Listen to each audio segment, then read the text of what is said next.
الله الرحمن الرحيم.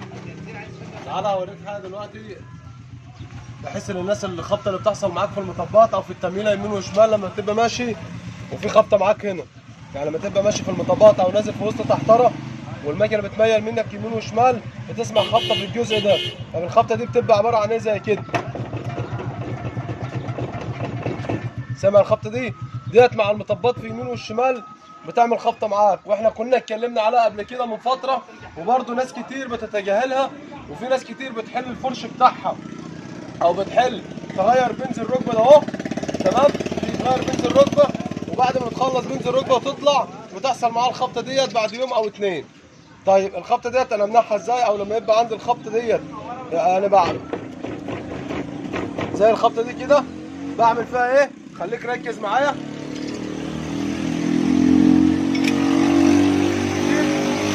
يوم 22 او 21 او صليبه عيل كبيره ايا كانت، تمام؟ ده لو طلعت من عند الصنايعي ولقيت فيها خبطه زي ما هي، بتروح حالل الطاسه بتاعت الشحم ديت. تمام، ركز بقى هنا كده، مفيش ورده هنا خالص اهي. تمام، بتلاقي البليه من غير اي حاجه خالص. بص البليه والصاموله، وبتربط الطاسه على طول.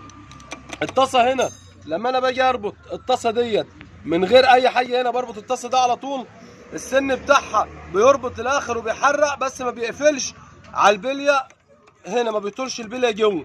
طب في الوضع اللي زي دوت اعمل فيه ايه؟ او ابدا انا اعمل فيه ايه؟ بقول لك انا هتعمل فيه ايه. هتروح جايب الورده بتاعتها اللي زي دي كده بالظبط اهي. الورده بتاعتها ديت اصلا هي بتاعت الركبه بتاعت الفرش.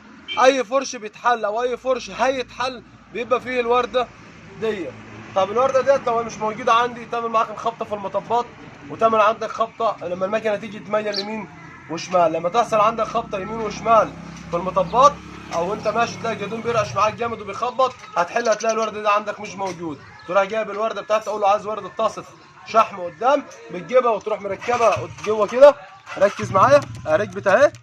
تمام، وبعد كده بتجيب الطاسه بتاعتك طاسه الشحم، وبتربط طاسه الشحم على الورده اللي انت حطيتها.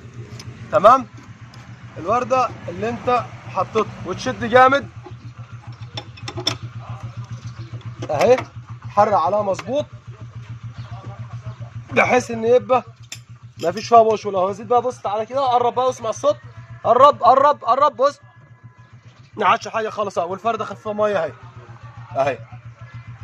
تمام كده، يبقى احنا عرفنا لما يكون عندنا رعشه في المشي وفي خبطه مع الرعشه، او في خبطه في تمييله المطب يمين وشمال زي طقه يمين وطقه شمال وانا المكنه بتميل، بالذات لما بتكون محمله او فاضيه عاديه. تمام، تعرف ان عندك ورده الطاسه بتاعت الشحم ماهاش موجوده، يبقى على طول تبدا تبص عليها سواء انت كنت عند ميكانيك مغير بنز او ما انتش مغير بنز. ده كان الفيديو بتاعنا النهارده، واستنونا الفيديو الجاي ان شاء الله مع يسرا بالطبيخ. بص بدون ما عادش حاجه خالص. باي.